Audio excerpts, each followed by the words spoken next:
Hey everybody, welcome to F1 or F Off, your audio pit stop for F1 news and race reviews. I'm your host, Gabe. And I'm Idris. Well, Idris, you have your tea, and I have my tea, I'm and drinking out of an Animal Crossing mug. It should it's be noted. yes, no, I have one of those. You can't see it, but I have one of those ones that it's like one of those ones you find at Target, and it looks like a sloppily put together like clay molding, and it has family written in like really long letters on it.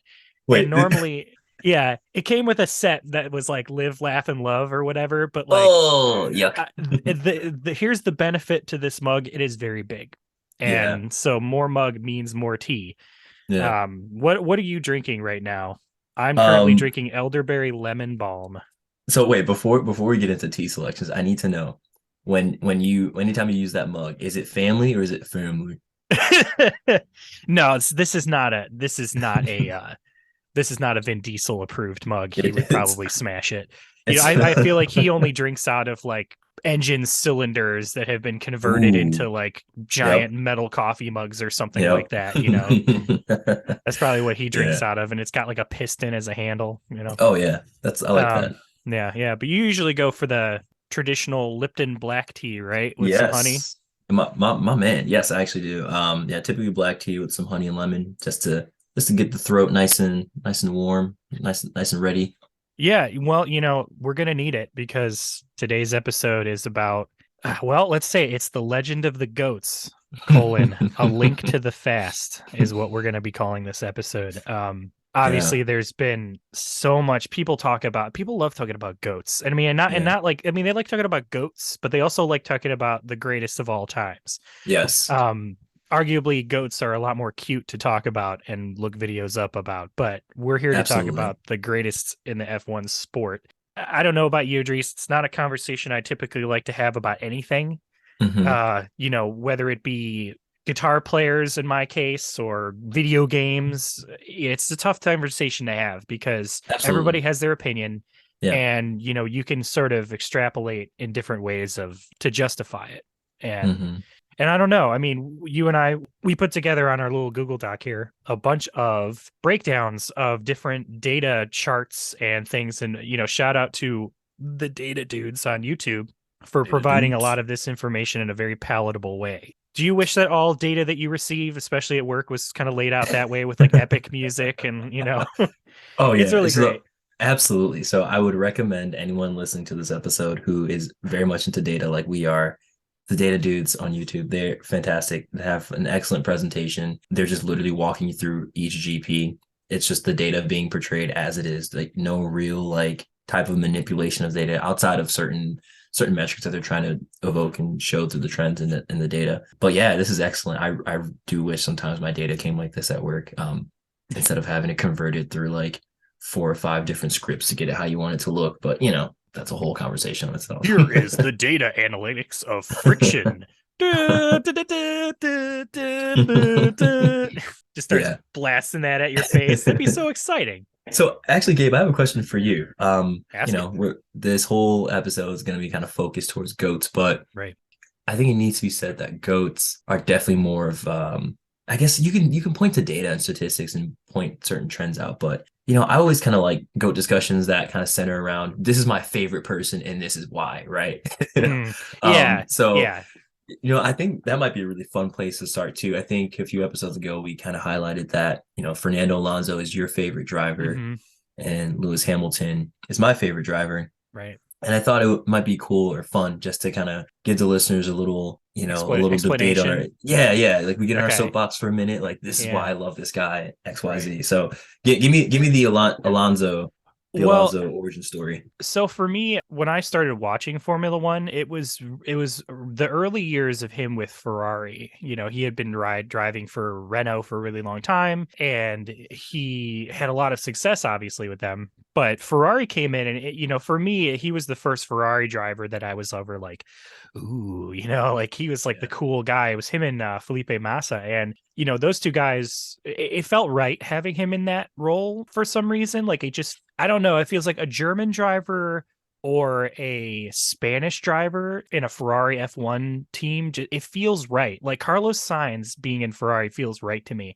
Yeah, I And agree with that. the thing with Fernando, and the reason why I like him as much as I do, is because, he is a guy who is just so good at his job. He came into the sport. I saw a thing. He was like 19 years old, 19 years and 218 days old That's when very he joined specific. Formula One, which at that time was the youngest that had been in quite a while. And, when you have young talent, we've seen it with Max, it's very explosive and he Yeah. has a lot of that natural talent. But by the time he got into Ferrari and by the time I started watching, he had just kind of tempered himself into very much a serious, well seasoned driver, and he was hungry. And I think Mhm. that's one of the big things that even to this day really makes me like Alonso a lot. Is, I mean, there's a lot of things, but one of the things is that even at his age, he is still hungry for a championship and for racing in general. Just like Hamilton, I would say Hamilton is probably just as hungry even now. Like I can't imagine him losing that anytime soon. But also Fernando he's a kind of guy who races in such a way you can tell he knows what he's doing. He will pull tricks or he will do maneuvers that, like, he knows are risky, but he sort of has an advantage, and they won't necessarily put anybody at risk in such a way that it feels like a reckless move. At least I haven't witnessed anything like that in the entire time that I've watched him. But he's just a guy he's driven so much. He has, I think, the most amount of laps raced at this point. I've seen him put, like, I mean, he was taking that McLaren a couple of years back that was just, completely worthless, like as far as a competitive vehicle, and he was still putting it in places on the grid that it didn't really have any business being. And that just boils down to just how good of a driver he is, but also how he knows how to set up a car. And he also is not one of those people that, I mean, he'll complain if something's not working right, but it's all because he wants to make sure that it's working well. But even still, like, he would still get in the car and he'll still drive it until the wheels fall off. Like, he's not the kind of person that would just like give up if the car was slowing pace. Like, he'll only come in if they tell him to. It's kind of hard. It just, he has that sort of X factor in a driver that you sort of look for, and it feels really special. He's a very special, legendary, member of that sport. So Yeah. yeah, there's lots of Wow. reasons, but yeah, you tell me why. I mean, I believe me, I love me some Lewis Hamilton. I always have. Hamilton for me is, I can't say he's my favorite only because I just like Fernando a little bit more. Sure. Tell me your Hamilton journey. I think when I'm watching sports, I just gravitate towards people that I like. I think in a sense of I think I could hang out with this person outside of the court or field or track. Not that our paths would ever cross in the future, you know what I mean? But like You it's never it's know. just cool. Sure, yeah.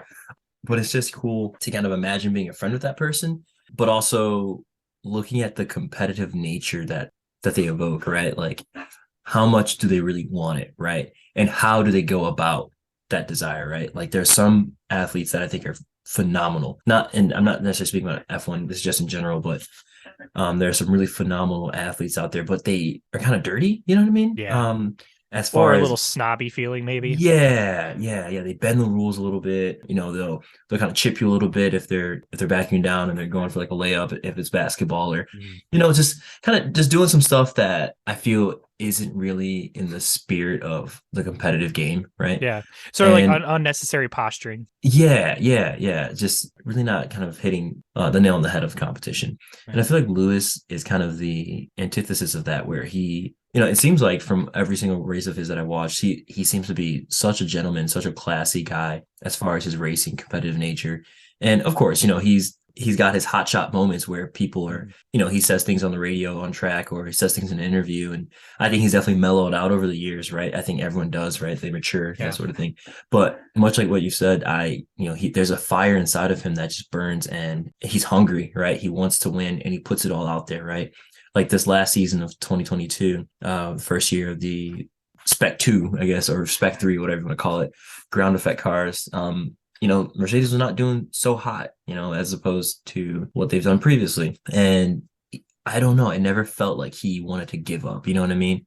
Like he's out there still putting the car in good places and still contributing towards the team, right? And I also really like his stance on a lot of just human rights issues and social justice issues, and Hmm. he speaks out on those. I think it's really important, especially in a sport that is global, that global messages get out there, right? Yep. Of how humans need to be treated, of how people need to be treated. And for him to be the only black driver on the grid, right? The only black Hmm. driver who's driven in officially sanctioned F1 Grand Prix, right? I know Willie Ribs, Hmm. I think he drove a car in a practice session and nothing Yeah. ever came of that. Yeah, he Um, tested and he was faster than like the drivers that they were hiring contracted to race in the yeah, actual race.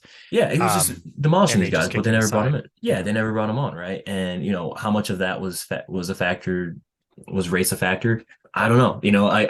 Me being a black guy, like part of me is very skeptical and says like, yeah, maybe his Yeah. commerciality. That's how they always kind of said it back in the day. Yeah.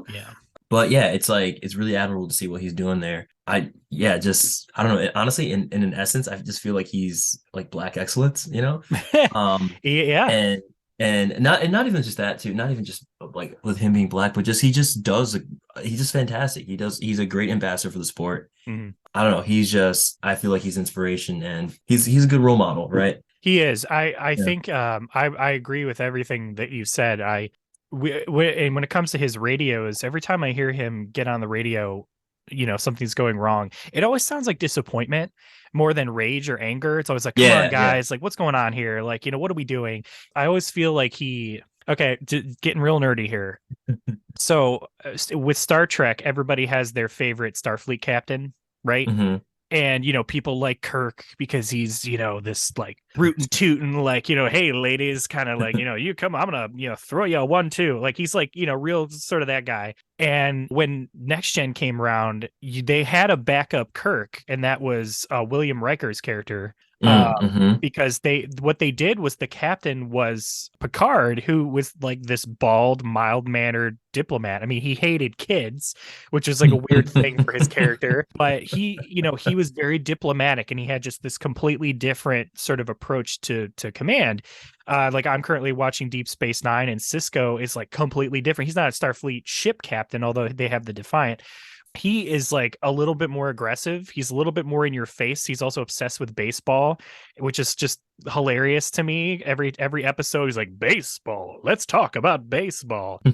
But it's sort of like that where Hamilton feels like more, he almost feels like more like a Picard in a way where he's like Yeah, I know what you he's mean. more calculated. He's more sure about trying to sort things out. Like, he's more easily brushes off when somebody insults him or says something bad about him. His reaction to that one I think it was in Belgium, there's that FP3 driver that died on track. Like he was doing an interview the moment that it happened, and the look on his face, the look of concern when something like that went down was just, I mean, it says a lot about his character in general. And I also think that he has been a very positive influence on Sebastian Vettel, which is Mm. why I think like their friendship kind of grew.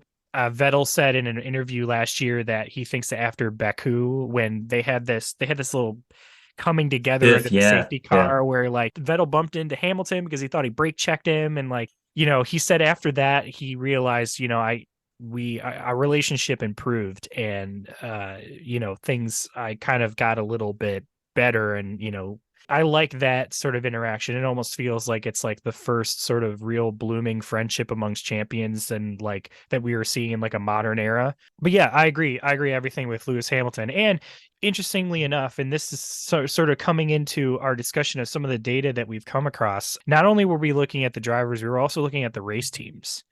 And one of the statistics that I saw that was on here on amongst the lists of data that I'm looking at, most races with a single engine manufacturer. And it didn't even Oh occur yeah. to me Lewis Hamilton is number one on that list because Makes perfect sense. he drove Mercedes engines even when they were with McLaren. Yep. So like from 2007 to 2022, he is only ever driven with a Mercedes engine. That seems crazy, but like kind of cool and interesting in the Yeah. same kind of way. Yeah. Yeah. It makes a lot of sense. And while we're on this topic, let's just dive right into it. First off, again, shout out data dudes because there are some really, really good bits of data that they were able Mhm. to put together and we were able to draw some interesting conclusions. And opinions, I think, based on Yeah. what we're seeing in the data too. So Yeah, yeah. yeah, let's just hop right in. I think one of the first data sets we wanted to take a look at was the top 10 drivers based on the use of the 25 points plus fastest lap system. So Right. for those that are unfamiliar, Formula One throughout its history has had different scoring systems where, first place is awarded a set number of points. And that's changed over time too. And I want to say there was a point in time where it wasn't even the top 10 that scored points, Yeah, right? they've Like, had different things. I think at one point it yeah. was like only the top six. There was some points where there were also like weird races where, I mean, obviously if they do like half distance, they would do like half points, or, they would use fractional points. Like I think, what was it? There was a couple of championships. Oh, Niki Lauda and Alan Prost in 1984. Niki Lauda won that championship by zero point 0.5 points. Cutting it close, right? Oh So the, boy. the point system is, yeah, been historically, it's been kind of all over the place, but Yeah. now they have this system where the top 10 finishers receive a certain amount of points. So you only Mhm. get 1 point, I think, if you finish in P10. 10th. Yeah. And they added a new thing a couple of years ago where the you get one extra point if you have the fastest lap, And you um, finish in the top 10. and you finished in the top 10. Yeah. So yeah, so like that prevents, a lower tier team from throwing on some sticky slicks right at the last lap and, just pulling at because they have all the, the low fuel, and then getting a constructor's point because every point matters. But yeah, so we looked at that. There's a great breakdown video of it. And they do like 20 places of, the driver breakdown. But based on that system, I mean, they pulled from every driver throughout its history starting in 1950 and just compiled it based on who finished in what place if they were applying that system. And right at there at the top, number one, Hamilton. He did, let's see, was it 4,785. Yeah. 4,785.5. Like he has a pretty good lead over who second place is Michael Schumacher. Yeah. Um, Who holds a record that I would think most people thought wouldn't be broken ever, right? which one? If not Schumacher's, right? Like I think just that Oh yeah, the yeah, number yeah. that he scored, I think a lot of people were just like, yeah, that's it right there. Like no one's Right. going past that, right? Right. Yeah. Yeah. Everyone, he had seven world championships, and nobody was like, no, and nobody's gonna be able to topple that. And well, here comes Hamilton and Mercedes. And the other thing that we did with this particular list, I'll just go down the top 10. So number Yeah. one was Lewis Hamilton. Number two was Michael Schumacher. Three was Sebastian Vettel. Number four was Fernando Alonso. Number five was Kimi Räikkönen. Number six was Alan Prost. Number seven was Max Verstappen. And then number eight was Rubens Barrichello. Number nine was Ayrton Senna. And number 10 was Jenson Button. This is based on these drivers' whole career Yeah. applying this new system. And a couple of standouts for me in particular, I know we were saying that the fact that Max Verstappen's on this list is pretty impressive. But Absolutely. also, like the fact that Jenson Button is on this list is pretty fantastic as well. I would say, obviously, with Braun GP in 2009, they were hugely successful. Mhm. But he also was winning races when he was in his time in McLaren as well. So he, definitely a great guy, a great driver. But one thing I did want to notice, or I did want to point out, and I made this clear too, is I kind of wrote down also all of the race teams that these guys drove for. And Ferrari and McLaren are all over this list, Oh yeah, absolutely. all over this list. And both Braun drivers are up there too, because both Rubens and Jensen are on this Hmm. list. So obviously, everybody knows that Ferrari is a bit of a powerhouse when it comes to being in the sport, which I know we're definitely going to talk about in a little bit. But yeah, I would say for me personally, I'm not too surprised by this list, considering that both Rubens and Kimi and Fernando have, well, I mean, honestly, and Schumacher and Hamilton have raced in this sport quite a long time. All of them are up there as far as their entries and their starts goes, as far as being in this sport.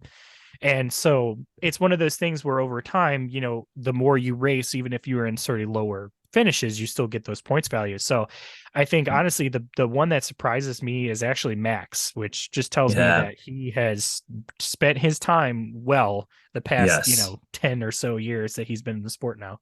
Right. And I think, on that point about Max, hats off to him because that is such an incredible like feat or accolade for him to have achieved at such a I guess a relatively young point, like age wise Right. in his life, but career wise, he's been in F1 since what, 2015, right? 2016. Yes, We started off with Toro 2015. Yeah. Rosso. Yeah, 2015. So if he keeps up on this with this trajectory, he's gonna be super high up on this list. This is insane how far up he is already. And I think one interesting comparison we can make here is between both Max Verstappen and Seb Vettel. Seb Vettel was just sweeping up points and collecting championships from 2010 to 2013, right? That was Mhm. when he was racing for Red Bull, and Right. he probably had a very. I would haven't actually parsed this out to plot this myself, but if you would compare those two drivers, I would assume it looks fairly similar, right? As far as just how many points they were bringing, and so Right. I think what happened for Seb, him going to Ferrari, Ferrari not necessarily getting off to the right foot at the start of their partnership kind of led to maybe, slowing down of the accumulation of points. So Yeah. honestly, Yeah. Max's destiny is kind of in his hands as to, well, his hands, but also Red Bull's, right? Like hopefully Right. Red Bull can continue that momentum that he ends up super high on this list. Right. And yeah. Yeah, I would say Red Bull. I mean, Sebastian Vettel, obviously, like he had the four world champions with his with Red Bull, and that obviously that sustained amount of success really kind of bolstered up. And when he got up to Ferrari, he won a few races as well. Oh yeah. Max is really like, I would say at this point, Max is almost kind of like in the midpoint of like, if we were to compare him and Sebastian Vettel's careers, he's kind of Hmm. like in the middle part of where Sebastian was. Like he's probably maybe like 2012 sort of season. So it's like Okay. Max still has a lot of potential to continue this run with Red Bull and make more Yeah. success of it. But as I said to you, and I know, I mean, there's a lot of Max stands out there that are not going to want to hear this, but you know, the thing is like a sustained like success in a season does not translate to success the next year. And That's like true. at any moment, Max's seemingly meteoric rise could literally just crash. Perhaps. Yeah. Red Bull could have a bad year and then never really pick up that momentum and recover. Max might try risking the biscuit and go into a different team, for some opportunity that doesn't pan out. You don't know what's going to happen. And to assume that he's going to have, I mean, I hope he has, a sustainable, like longevity career in the sport. I mean, Mhm. but I would say that, it's not impossible for his whole sort of world to kind of crumble in a season, you know. Yeah. So I would say that that's definitely something to consider and think about in regards to him specifically. Yeah. I think that it's impressive what he's done thus far, but I would definitely Absolutely. it's not guaranteed to be a lasting thing. So before we go on to the next chart, where does risking the biscuit come from? I'm picking up what you're saying, but what? I've never heard That's a that good before. risk. Yeah, risk the biscuit. You know what I mean? I don't know. What does I don't know where I've risking the heard it from, biscuit? but it's just one of those phrases. It's like white hot. It just feels right. I feel like what it is, it's like maybe it came from like your biscuit being your Uh, butt and somebody like, risking your butt to do a thing. So risking it's your like if you posterior. yeah, it's just like, instead of saying risking your butt or risking your peach, it's like, risk your biscuit. Risking your It's peach? I've never heard of that one. What? that's because I just made it up. You're Okay, all welcome, right, all TikTok. You're welcome. right. Yeah. Risking Hashtag risking the risk the biscuit. peach Yeah. challenge. The risky peach challenge. I'd say the next thing, this was an interesting one because you had a lot of thoughts about this, and I will Yeah, definitely say that I admit it is a little vague at times, or it's a little vague to think about, and I think that it's sort of there's a reason why it is the way that it is, and that was the top 10 drivers by points averaged against their race starts. right. So like, the number one on this list is Juan Fangio or Juan Manuel Fangio.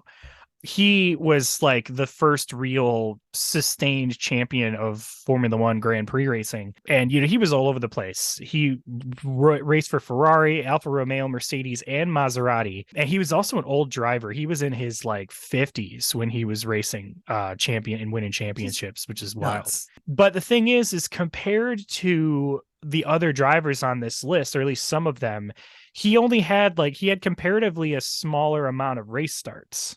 I think it was like in the 50s, like 51 race entries, it looks like. And so basically his win percentage over the course of the races that he won, or that he like though his win for the races that he won was really high. And so Yeah. that's why he's kind of on this list. So that's sort of how this works. So like Lewis Hamilton is number 3, Yeah. which is impressive considering that guy's, raced for hundreds of races, and to have a high enough win percentage to be in the top 3 amongst next to people like Luigi Fagilio. He only raced like 7 races, I think. So like his, it's Right. like So it gets skewed. It it gets gets a skewed. little skewed. It's a little skewed I based on mean, their race participation, but I think what this also helps us to visualize too is it kind of eliminates the whole quantity impact of the points that have been allocated to a driver, right? If I'm looking at it from the 50 scoring system, it's just going to be simply their like the number of points that they accumulated over the number of races. Although I would assume that this gets adjusted. It would have to be adjusted to make sure it's normalized, right? mm, Versus what it is today with like 25 points, just keep summing all that up over the number of race starts. And I think the higher up on this list you are, this is telling us that you were effective during that race, right? effective And for this, the time that you've spent. Yeah. yeah, exactly. Yeah. So I think that's probably the better way to think about it, just that it's like era effectiveness, and I don't know, maybe I'll listen to this episode like a few weeks from now and say like, oh no, actually, I think this is a better way to say it. But I think for now, that kind of makes sense in my head. Constantly reevaluate, just like Yeah. So just to quickly self. go through the rest of this list, or just to break it down number wise, Juan Manuel Fangio, Luigi Fagioli. Hopefully, I'm pronouncing that correctly. Yeah, I think I'm, yeah. Uh, Lewis Hamilton in third, Alberto Ascari in fourth, Giuseppe Farina in fifth, Michael Schumacher six, Alain Prost seven, Max Verstappen eight, Jim Clark nine, Jose Froilán Gonzalez in 10th. Mhm. So, we go up from as high as I think almost 18 points per race, right? Right. Down to I think Jose is like 11 points per race. So, Mhm. that's a pretty close spread. And again, that kind of washes out. I think what helps realize that, or what gets us to that number is the fact that you have so many races for some of these drivers, and like Right. Lewis or like Michael Schumacher.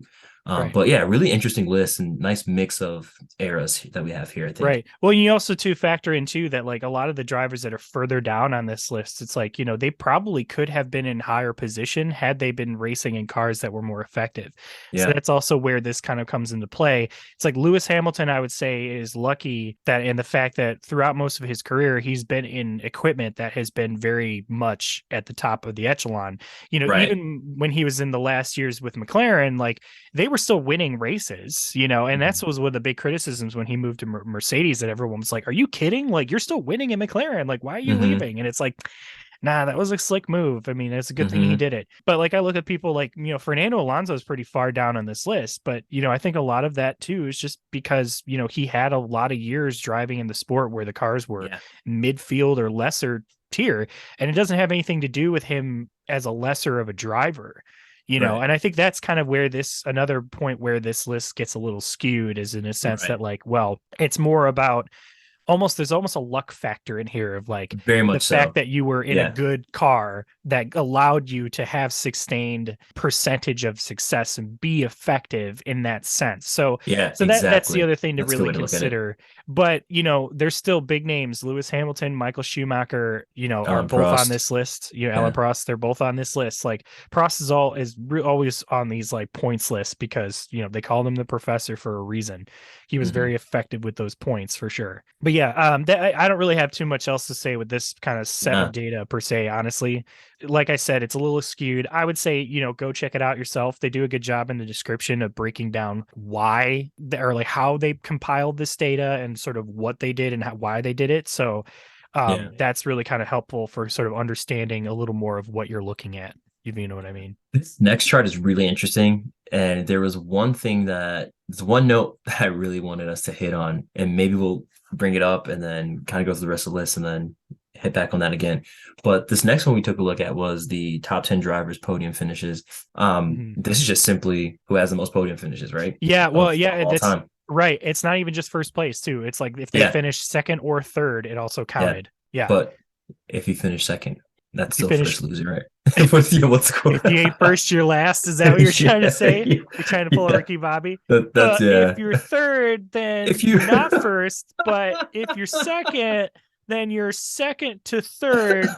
This is typically how it goes between Gabe and I. Like he'll like there's just some comment or some kind of like idiom or colloquialism I'm trying to use, and he's like, "Do you mean this one?" And I was like, yeah, yeah, that I can sometimes finish your sentences, but one." not every time. Oh, okay, okay. So we don't finish each other's sandwiches like in Frozen. Right. Okay, so just running through this list real quick. Top 10. Lewis Hamilton, 1. 2. Michael Schumacher. 3. Seb Vettel. 4. Alain Prost. 5. Kimi Räikkönen. 6. Fernando Alonso. 7. Ayrton Senna. 8. Max Verstappen. 9. Rubens Barrichello. 10. Valtteri freaking Bottas It's is number 10. impressive. Yeah. Number 10. I think the reason I'm really hitting on that is because maybe I'm wrong in saying this, but I think some people, I've seen this take online where, especially Reddit, which is, that's I whatever, and Twitter, where people think Valtteri haven't read it. is just like, It's true. It's also a joke. But anyway, continue. but I think I've seen people have this take of Valtteri Bottas being like this number 2 yes man while he was at Mercedes, and Yeah. I don't know. I so strongly disagree with that. Like he is a competitor. All of these guys are competitors. Even if you have a number 2 driver on the team, they're not doing that, because they're happy to be number 2. No, they want to be winning. They want everything, right? Like that's why you Right. see at the beginning of these seasons, these guys are just effectively the team principal. Toto Wolff is, like a German security guard with like a black turtleneck, holding 2 German shepherds, Lewis and Nico, or Lewis and Valtteri, Lewis and George, and just lets them go, right? All And right, lets them going fight. to race. Yeah. You're not going to fight. Whoever brings me back the most points wins. No, Michael. No. Um, I don't know. I just it just feels like that kind of spits in the face of what these guys all work really hard for, and that is to win, to Yeah. compete at the highest level. Yeah, it's rude. And yeah, I think that's just kind of a misunderstanding of the situation, right? Chamber actually had a really good video a while back that kind of talked a little bit about this, comparing the stats between Nico and Valtteri, both their times at Mercedes. Mhm. And looking at this list a bit further down, Nico, I think, is maybe 5 or 6 places down from where Valtteri is on this list. And granted, yeah, these are podiums, right? So it's not Yeah. necessarily a win, but this guy is contributing to the team, in the best way possible, in the best way that he can, right? Maxing out his abilities. So Right. I don't know. Well, I just think this really speaks volumes about who he is as a racer. right.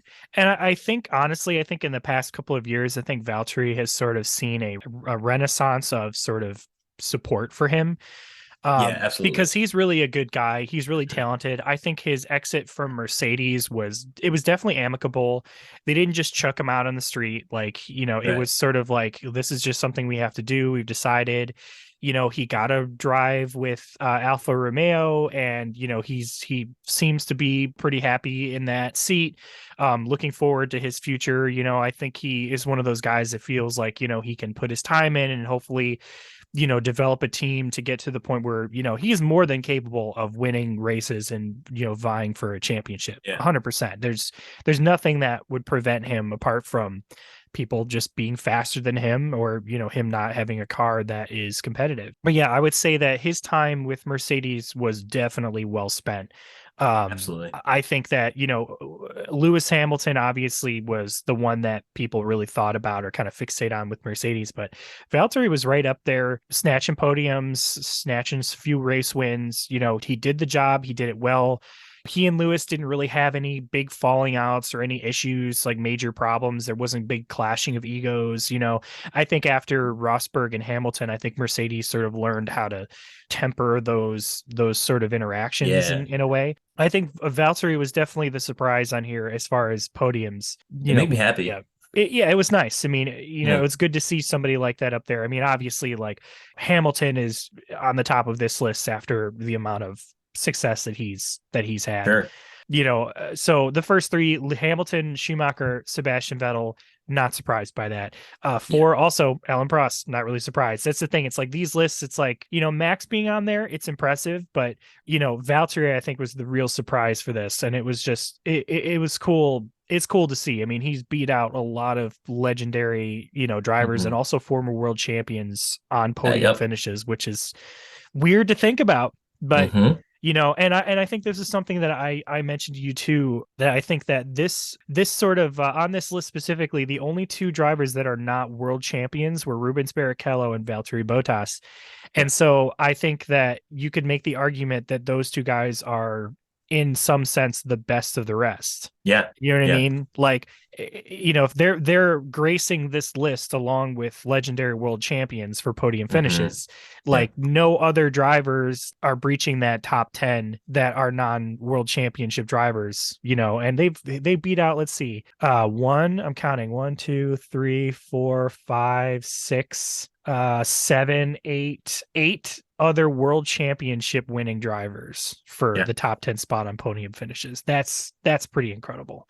So yeah, hats off to both Valtteri and Rubens, honestly, both of Yeah. those dudes. Yeah. Big time. So those are the three kind of big lists that we sort of threw together kind of based on that data that were driver related. But the next ones that I sort of took a look at that I found were pretty interesting were actually relating to the constructors, because in our Oh GOAT yeah. discussion, I did not want to just talk about drivers. I wanted to talk about teams. I wanted to talk about manufacturers, because it's like anything. I mean, you can't bake a cake without some flour and some butter. I'm sure some people could, but I feel like those are pretty crucial components in order to make it happen.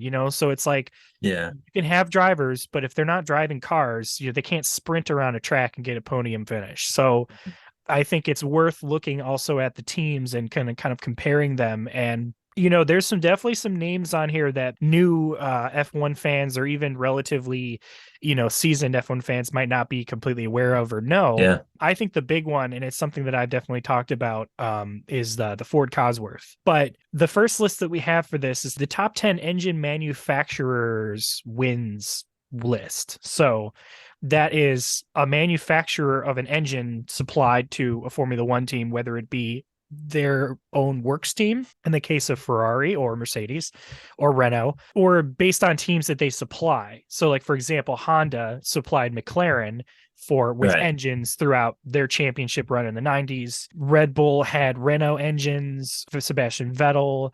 And one of the big standout, that's part of the reason why I brought up Ford Cosworth, is that the Ford Cosworth engine was supplied to like 67 different F1 teams over the years of its like participation in the sport. Hmm. And there was a period of time, and I think I'll have to look this up, but I think it was like 1973, I think, or 1974. Yeah, I think it was like 73 and 74 where it won like 100% of the races in that season were won by a car with a Ford Cosworth engine in it, which is just insane, and it hasn't really been repeated at all. And I think that is a huge impressive feat, That's massive. Yeah. considering honestly how many manufacturers have been in this sport, and also how expensive the sport is. Yeah. um Absolutely. there's a lot of Ford, engines. Ford, please get back in. Get back in the sport. It'd be great to have an American manufacturer there. I Although Cosworth, it was a British engine Yeah, manufacturing company. yeah, it was like Ford's subsidiary. Yeah. They've had so much success in a lot of different race disciplines as well. I mean, they had a lot of success in rallying. They were doing rally cars. They did touring cars, British touring car championships and Hmm. stuff. So they were not. This wasn't just Formula One, but Yeah. it definitely, I would say, arguably put Ford Cosworth sort of on the map as far as their race prowess, because like they were right there with Lotus throughout the 60s, that kind of pulled Lotus up into the upper Yeah. echelons of the sport. And sort of the rear mounted engine on the chassis of the car was the biggest game changer that Formula One had ever seen up into that point. So I would say that that's definitely worth a GOAT status, or at least a GOAT mention. Yeah. I think something interesting to note too about, if you're taking a look at the video, if you take a look at the chart, the top four teams, well, top looks like one, two, three, four, five teams. You have Ferrari, Mercedes, Ford, Cosworth, Renault, Honda. They have greater than, well, actually, let me say the top four because there's a big split here. So Yeah. Ferrari, Mercedes, Ford, Cosworth, and Renault have at least 169 wins Mm, upwards. right. Honda in fifth place has 89, and then what is it? Is that Climax? Climax. Climax, Yeah. yeah, Climax at 40. So it falls off majorly from there, right? Yeah. Big drop And off. And yeah, so that I think that just really shows like the longevity and the dominance of these manufacturers. What's crazy though is if you think about it through the lens of just the length of the championship since it's been going on since 1950, Ferrari has 243, Mercedes 212, Ford Cosworth 176, Renault 169, Honda 89. I think this just shows like these guys have been in the game for a long time. Yeah. And when you compare Ford Cosworth to the other top four manufacturers here, they weren't, they're not in it anymore, right? So that Right. means when they Yeah. were in the sport, they were cleaning up, right? Oh yeah, They yeah, were yeah. not like screwing around. Yeah, big time. Well, and they didn't, they didn't have a works team, right? And I Right. think I mentioned to you that there are only three engine works manufacturers that have won world championships, and that's Ferrari, Mercedes, and Renault. McLaren, they've always like contracted, They've been a they've customer always team. been Yeah. engine customers. Honda was always an engine supplier. They did have their own team in like their 2000s, but they didn't win a championship with that. And I think Hmm. that is sort of impressive to think about. BMW, they didn't have an official team. I think they supplied engines for Williams, and through a certain amount of success in the early 2000s, not world championship, but definitely competitive car. And yeah, and that's the thing. It's like it's pretty impressive that there's only like the spread of all the world championships for the most part have only really been cut across four engine suppliers, Yep. and that's why I think it's sort of exciting that we're getting these potential other manufacturers like Cadillac or Porsche or Audi to kind of show up in the sport. I mean, the auto unions pre-war were pretty well known in Grand Prix racing before it was actually officially, sanctioned in the for Formula One. They were also, I think, the first Grand Prix car to have a rear engine car. It was way ahead of its time, and it was way too Hmm. giant and heavy, but it was still something innovative. Yeah. So yeah, I think that it would be impressive. It'd be cool to see some more kind of teams come into that. But here's the next sort of thing related to the manufacturers. But this one is a little bit more concise because this is team points scored. So this is Yeah. not wins. This is overall points. So this is race podium finishes, I guess, and as well as just like finishing within a top 10. I'm pretty sure they still use the 25-point score system for this as well. And what's interesting about this list is the top 5 are all still in the sport. Ferrari, Mercedes, Red Bull, McLaren, and Williams are all still in F1. And I think it would probably surprise a lot of people to see that Williams is up here, because if you only ever watch Drive to Survive, you would just think that Williams is just like a nonsense team that doesn't deserve to Yeah. exist, But Oh like man. Williams was a very successful and effective F1 outfit for years. So the fact that they're number 5 on this list does not surprise me at all.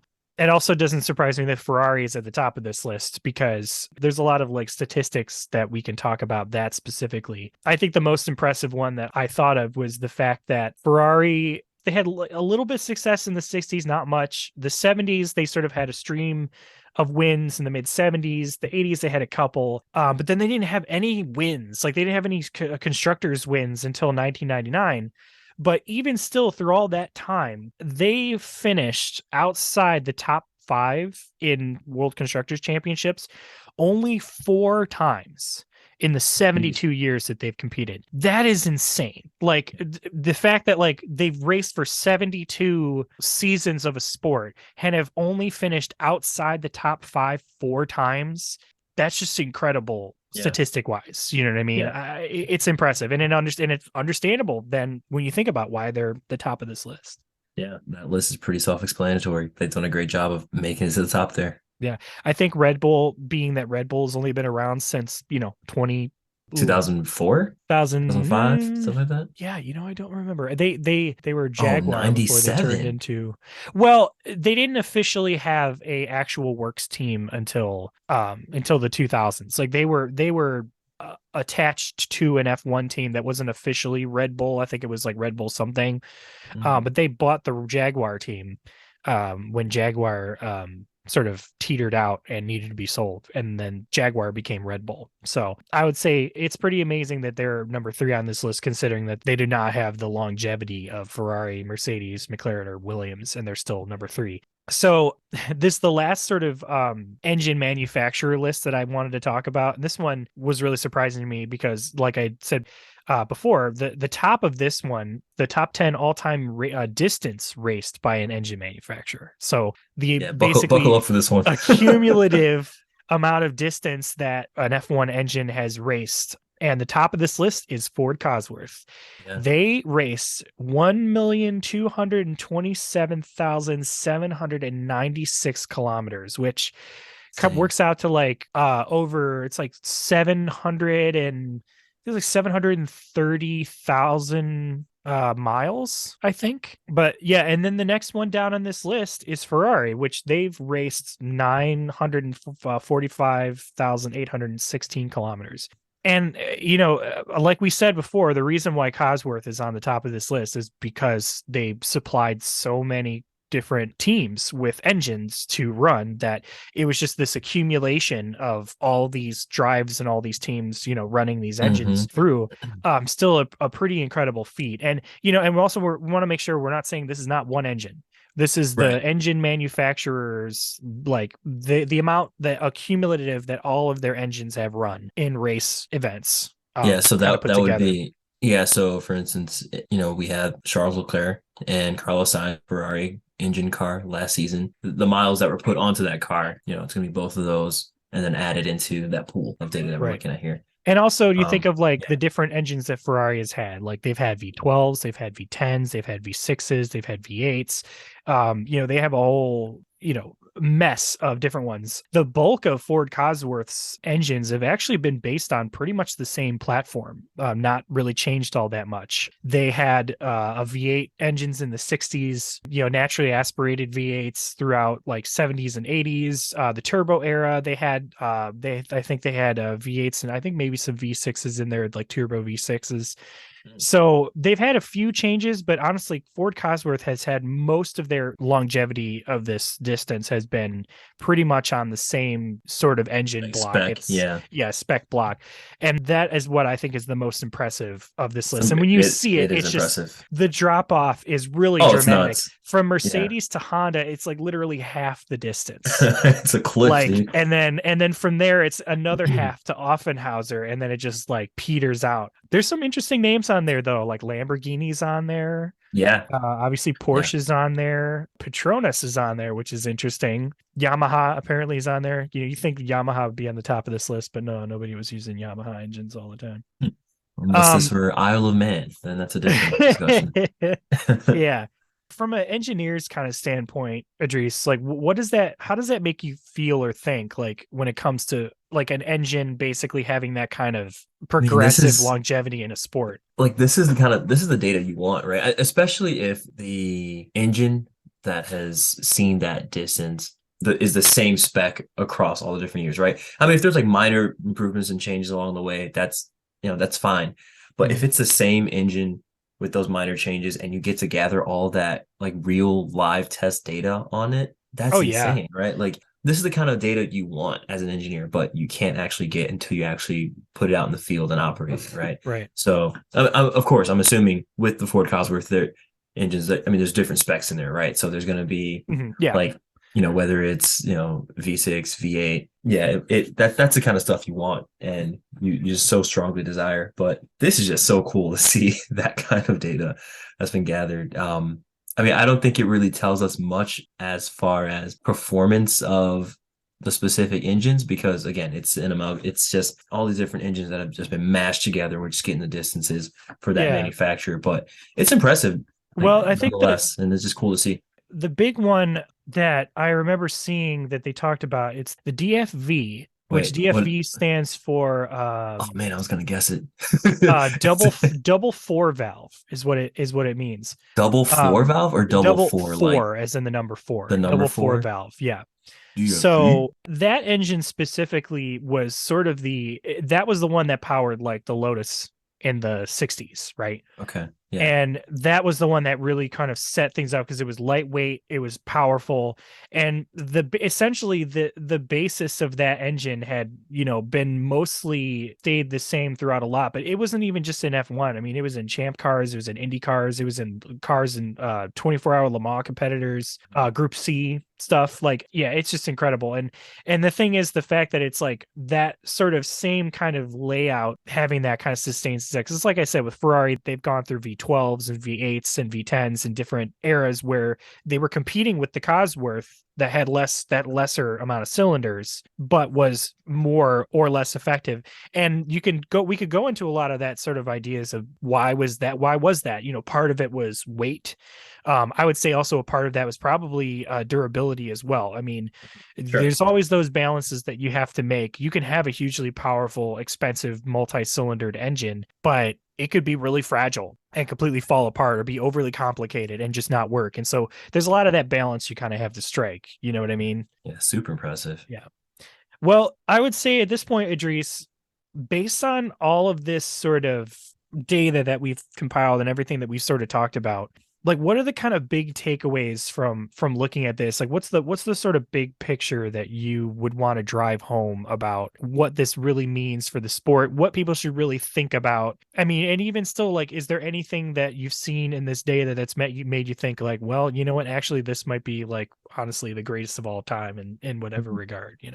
That's a good question. So I know we have some notes jotted down here, but I think off the top of my head, I just have to say that you can look at data to kind of prove a point, right? And I think you can always interpret data in like a myriad of ways. Yeah. I think what this shows us is that the answer you're looking for, it can be there with some massaging of it, or it can't, it or won't be, right? And Right. I think looking at these lists, I think what really pops out is it's hard to say for sure who is the GOAT of the sport. Like, and Yeah. honestly, I think this kind of goes back to the beginning of our conversation. I don't know if it's even fair to say there is a GOAT, greatest of all time of any given sport. Like it feels wrong at a certain on a Yeah, it at a does. certain level, because Yeah. how can you say Lewis Hamilton is the best driver of all time when you have Juan Manuel Fangio, who was just just kicking ass back during Yeah. his In era? in his mid And to late 50s. yeah, and also like for the type of car he was driving and for Right. the ability they had at that time, you know what I mean? Like Right. I'm sure 20, 30 years from now, there's going to be another driver who is like blowing some of these records out of the water, right? Uh And people are going to say, "Oh man, this is the greatest of all time. He's the best," right? But can you say that? yeah. It's the same kind of discussion you have with other sports, right? Like LeBron James versus Michael Jordan. I don't know. I'm not an NFL person, so I couldn't tell you who it is over there. But You know, for I'm not an soccer, NBA person football, either. Yeah. yeah, but you know the names, soccer, Or an football, MLB. Yeah. yeah, there All you'd the be talking sports like games. Messi versus Ronaldo. Like it feels a little disingenuous to say this is absolutely the greatest of all time. That's why I kind of started off with saying like who are our favorites, because I think that's a much easier discussion to have. It But is. statistically speaking, there are things you can point towards that are just factually true based off of the Right. numbers and how things fall out when we're looking at it. And Ferrari pops up a lot on these lists, right? Right. Well, Ferrari is good. yeah. Well, and there's a couple of things I want to say and then two things I want to talk about. So, one of the things I want to say is obviously like you see them everywhere on YouTube. There's always those clickbaity videos that are like Senna would never be able to drive these cars. His Right. his style wouldn't work. It wouldn't be effective. And I'm like, okay, you can sure, whatever. Like, pick and pull, drop people into whatever sort of Sure. situation. But this also why they have things like the Race of Champions, which is happening right now, where you have famous drivers being put in basically the same equipment to really kind of see like, okay, well, who's got the skill and who was just, who's out of their prime, blah, blah. We're never going to get that sort of thing where it's like these Never. people in their prime in equal equipment, it's just never going to happen. And so in a lot of ways, all we really have is the data. And so would Fangio be able to drive an F1 car nowadays? I don't really think so, for a couple of reasons. Because one, I don't think physically he'd be able to survive it because the amount of G forces that the drivers have to go through, like he just as a person, unless he spent, a couple of years getting into fitting shape in order to be able to like manage that, I Oh my think God. like possibly, but like, these guys Yeah. weren't necessarily athletes back then, you know what I mean? They were just incredibly raw talent. So that's kind of where that balance sort of kind of comes into play, like how much of it is preparation and skill and how much of it is raw talent, whatever.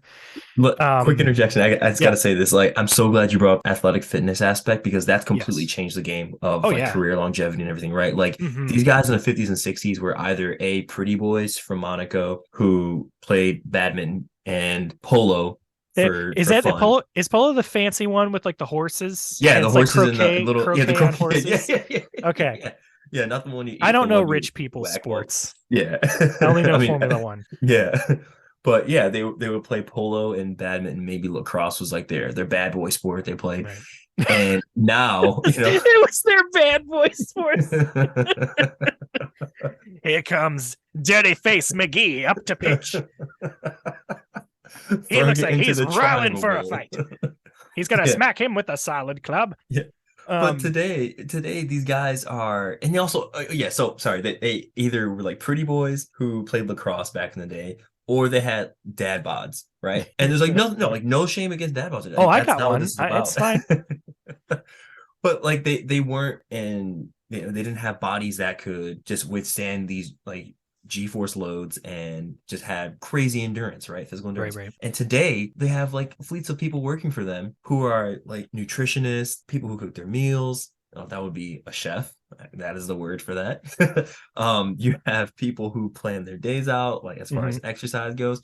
So it's just such a completely different world as far as athleticism goes. And that's all I wanted to say. Just I'm so glad you brought that up because Yeah. that is a big Well, difference. it also is a perfect example when people say, oh, like, F1 drivers aren't athletes. It's like, no, they are. They're Yeah. athletes in a different way. It's almost more about endurance and precision than it is like, I mean, it's the same elements that a basketball player would need to be able to hit like a half court shot accurately. It's like that requires certain muscles that need to be adjusted in like a perspective. It's Yep. definitely part of it. The one thing I would like to ask you though Yeah. is that, so we've established that we can't really say that there is one greatest of all time in any specific category.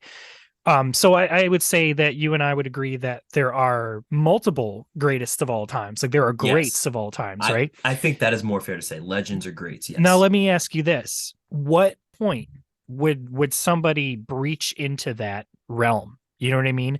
Do you Mm. feel like there is a definitive line in the sand that like once you have this many championships or once you've raced this many races and won this much, like is there a line that can cross? Like, are there drivers that have come close that have never breached into that category? You know what I mean? Like Yeah. what is the je ne sais quoi? What As is that? as you What is Americans that? say, le je ne sais quoi. What is that it factor that they would need to really get there? Oh man, I think it varies from person to person. I think the culture that we live in, the society we live in, values championships. I think in any kind of competition. So I think championships is part of the equation or formula, if you will. I think another part of it is just the consistency of the career, right? Like I think some people can come in and get hot and just fizzle out, right? Like it's Right, kind of like a bird, like a shooting star. They came in, they made their mark, and then they're gone, right? right, I think what's more impressive to people is when someone can come in, they pick up speed, right? They show glimpses of genius, right? With their craft, with their driving style. And they're burning hot, they're burning hot, they're burning hot. And then they get brighter and they get right, brighter and they get brighter. And it's consistent just year over year over year, right? To the point where, over the course of 5 or 6 years, this person, maybe they didn't get the world drivers championship every single time. Maybe they got it 2 or 3 times out of those 5 or 6 years, but they were in the running every single time, right? Like just consistency is part of that. So the way I look at it, I think it's the flashes of brilliance, and that's the new one I'm adding there. Flashes of brilliance, mhm, consistency with that brilliance, and championships. I think that has to be part of it, right? Because a championship shows that you were able to put it all together for a season, and it has that consistency element in it. So right. I think that's what I'd have to say. What about you, Gabe? Well, I think that the cream always rises to the surface. Is that the right saying? I don't know. Um, Or is it but to the top of the peach? I don't know. yeah.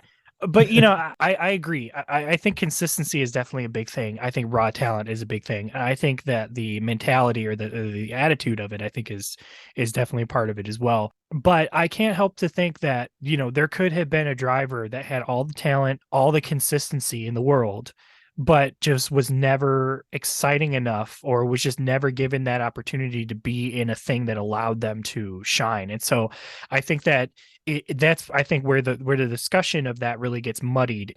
For example, Rubens Barrichello, that guy, Mhm. incredibly fast, incredibly consistent, and he was competing and he was in contention. Felipe Mhm. Massa, you look at him, he almost won a Oh world man. championship, but Oh then man. Hammy slipped it away. So like I think that there is those kind of moments where those people are given that ability or the perfect blending of all the circumstances put together at once. Because there can only be one world champion and one constructors champion in a season. They're second, runner up and stuff like that. And oh well, they were only separated by half a point. Like Vin Diesel says, if you ain't first, you're last. Or no, that's Ricky Bobby. No, he says it doesn't matter if you win. Yeah, no, Vin Diesel says it doesn't matter if you win by an inch or a mile, winning is winning. Vin And Diesel it's says the same firmly. sentiment. Yeah, same sentiment. You know what I mean? It's like you have to put everything has to be put together and it has to be Mhm. effective. And that's also Yeah. why, like, when you get teams that get embroiled in scandals or somebody gets caught Oh cheating, man. it has repercussions because there's so much money, there's so much hard work put in by so many people. And because you have more money and because you think you're clever, you could just somehow cheat everybody else out of Oh their man. chance to succeed, which honestly that's going to be a whole episode I would definitely like to dive into because Absolutely. F1 has so many scandals. I mean, not even just stuff related to the like actual racing. Like there's lots of scandals that happen outside of the racing, but Yeah. I would say just kind of cap off that the sort of greatest of all time concept. I don't really think it's knowable. I think that there are people who are much more effective than others. I think that there are people who are great in a particular thing, but unless you are like can be categorically without any shadow of the doubt on equal footing terms and equal equipment, and you've proven to just beat everybody the entire time, then like you could probably say that. But the thing is that being human and participating in human based things consists variables. Yeah. Variables are the worst enemy of a greatest of all time. You know what I mean? Yep. Because they always make it Absolutely. harder for them to achieve that, and almost impossible, which I think is good because I would Yeah. rather listen to everybody. I know somebody out there thinks Jensen Button is the greatest of all time. And you know what? I ain't going to take they're that not away from they're him not wrong. And they're not because you know wrong, what? They're not wrong. Jensen Yeah. Button is one of the greatest of all Yeah. times, and he is up in that list. He'll sit on that throne. Hmm. Like, I will accept it. Yeah. So now here's the real question, though. What is the greatest of all time Mario Kart and driver like lineup? Everybody always says, they Ooh. always say it's Toad and like maybe one of like the baby carts. Yeah, There's yeah, yeah. apparently a meta game with Mario Deluxe 8 that's like, oh, you have to have this car, this wheel, and this driver, and like it's like the It's true. 0.385% faster. It's like, oh, Yeah. really? I don't know. My go-to with Mario Kart 8 is I always like either Shy Guy or the Bones. What's it? Ooh. The Cooper Dry bones. Bones. Yeah, Yeah, dry bones. yeah. I would have to say, oh, so are we using Double Dash rules or are we using Mario Kart 8 rules? Like, I'm gonna say Mario Kart 8 because that's just the okay, one I'm okay, most familiar with. okay. If I had to pick real quick, I typically go with Tanuki Mario. Like, just something about seeing Mario in a raccoon costume. Okay, all right. Just, yeah, I get excited, and then that excitement typically translates to the track. I Yeah. end up getting first. Just You doing know my who they thing. need to add? They need to add Monty Mole. I want Monty Mole in Yes. Oh Deluxe my 8. God. He was Yes. my favorite in Mario Party, and I love his Yes. little face. 100%. He's the Yeah. best. Hey guys, Idris here. Thanks for listening to another episode of F1 or F off. You can find us anywhere podcasts are available, and you can hit us up on Instagram at F1 underscore or underscore F off. Bye for now.